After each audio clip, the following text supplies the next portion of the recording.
Assalamualaikum warahmatullahi wabarakatuh.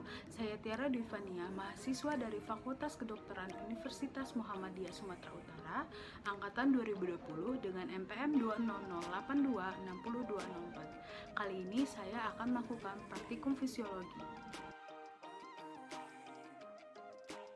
Terdapat 3 pengecekan, yaitu yang pertama di pengukuran diameter pupil, yang kedua itu refleks cahaya langsung dan tidak langsung, yang ketiga yaitu titik dekat. Dimana yang pertama saya akan mengecek diameter pupil. Kita ukur diameter normal, itu terdapat 3 mm, dan yang kedua kita ukur di saat terkena cahaya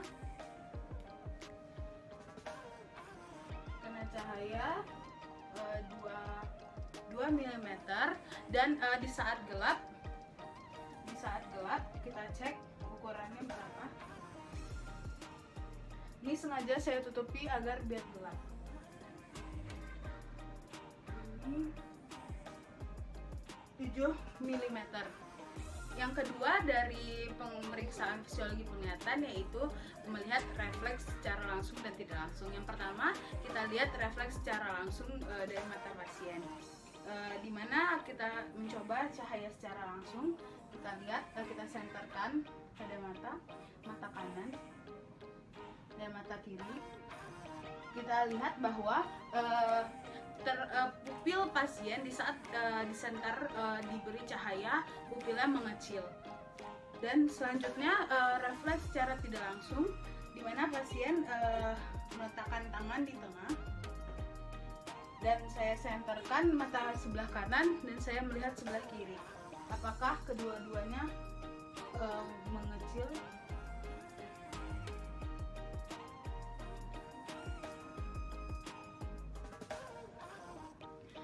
Di sini saya lihat bahwa di saat refleks secara tidak langsung, mata kanan disenter, pupil mata kiri juga mengecil.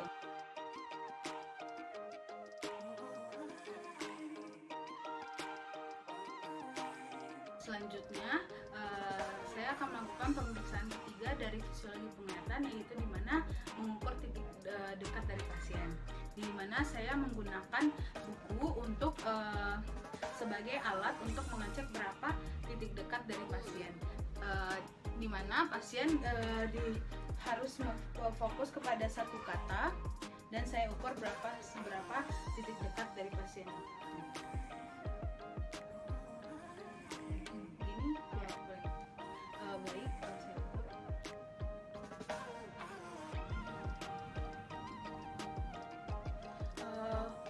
Pasien memiliki titik dekat sejauh 37 cm, di mana pasien mengidap rabun dekat. Fisiologi pendengaran, di mana untuk pengecekan fisiologi pendengaran ada 2, yaitu yang pertama Rina, yang kedua Weber. Di mana yang pertama Rina menggunakan alat garpu Kutala, tetapi saya tidak memiliki garpu Kutala, jadi saya menggunakan pulpen. Jadi caranya yang pertama ketukan pulpen atau garpu Kutala. Setelah itu letakkan di tulang mastoid. Setelah itu hitung berapa lama getaran tersebut didengar oleh pasien sampai getaran itu tidak ada lagi. Setelah itu pindahkan ke depan telinga pasien dan hitung pula berapa lama getaran tersebut didengar oleh pasien sampai tidak ada lagi getarannya. Nah, karena saya menggunakan pulpen, jadi saya tidak bisa menghitung berapa lama getaran tersebut didengar oleh pasien. Jadi kalau misalnya getaran tersebut lebih 2 kali lebih terdengar, lebih lama 2 kalinya di depan telinga dibandingkan di tulang mastoid, maka pasien itu pendengarannya normal. Dan apabila pasien mendengarnya lebih lama getaran tersebut pada tulang mastoid dibandingkan di depan, maka pasien itu bisa kemungkinannya bisa jadi mengalami tuli konduktif. Dan apabila pasien tersebut mendengar lebih lama getaran tersebut.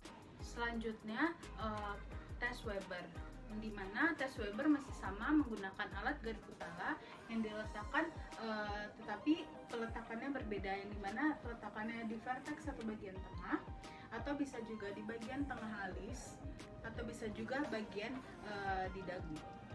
Dimana nanti apabila pasien tersebut pendengarannya normal, maka tidak terjadi lateralisasi atau getaran di antara telinga kanan dan telinga kirinya sama.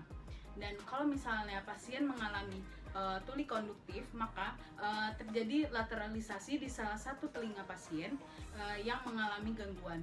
Dan apabila kalau pasien menghadapi tuli sensorineural, maka terjadi lateralisasi di salah satu telinga pasien di telinga yang normal.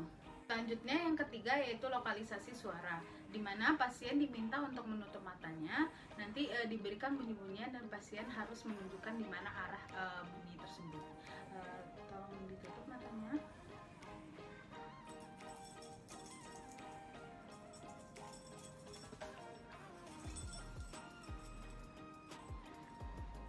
Pendengaran pasien normal. Fisio penciuman, di mana terdapat 2 kali pengecekan. Yang pertama yaitu pengecekan setiap fungsi dari lubang hidung pasien. Yang kedua yaitu fatigue of sensation, pengecekan dari setiap lubang hidung pasien, di mana pasien nanti diminta untuk menutup mata dan menutup salah satu dari lubang hidung dan menebak bau apakah yang saya berikan. Ibu tolong ditutup matanya dan tolong ditutup hidung kanannya. Ini bau apa, Ibu? Bau kopi. Oke. Masih tutup matanya, tutup bagiannya. Ini bau apa, Ibu? Bau teh. Sekarang tutup bagian hidung kiri. Ini bau apa, Ibu? Bau teh. Ini bau apa, Ibu? Bau teh. Sekarang ini bau apa, Ibu? Bau kopi. Oke. Fungsi penciuman Ibu ini normal. Yang kedua yaitu pemeriksaan fatigue of sensation, di mana nanti menggunakan stopwatch, menggunakan parfum atau balsam, yang dimana nanti disemprotkan atau pasien disuruh menyium bau itu, terus hitung pakai stopwatch berapa lama bau itu masih tercium sampai sudah tidak tercium lagi. Saya menggunakan minyak angin. Silakan Ibu. Sebentar, start. 5 cm.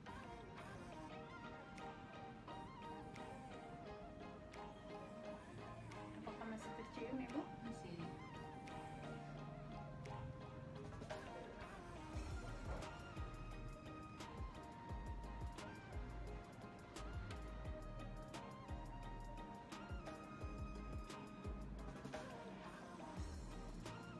Masih tercium, Ibu? Masih.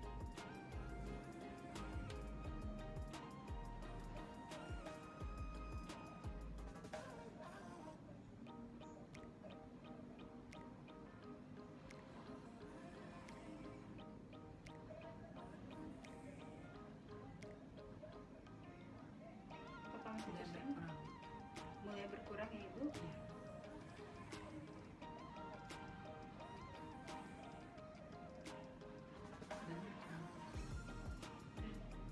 Pada waktu 1 menit sudah tidak terlalu tercium. Bahwa Ibu ini pada fatigue of sensation-nya pada waktu 1 menit sudah mulai tidak tercium. Fisiologi dari pengacapan, di mana nanti pasien akan diberi rasa pada peta lidahnya, tebak apakah bisa terasa pada bagian-bagiannya.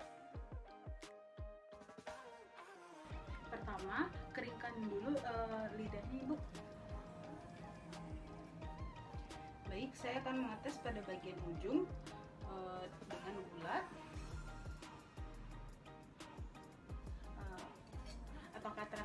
manis sih Bu. Manisnya pada saat dijulurkan apa sudah di saat dijulurkan sudah manis kan Ibu? Tolong dibersihkan lagi lidahnya Ibu. Saya akan mengetes dengan jeruk nipis, di mana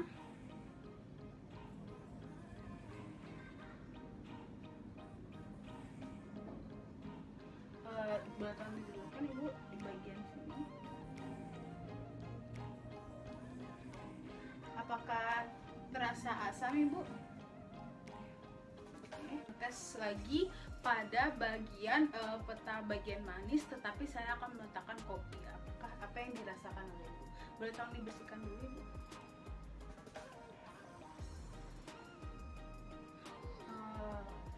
Apakah terasa pahit Ibu?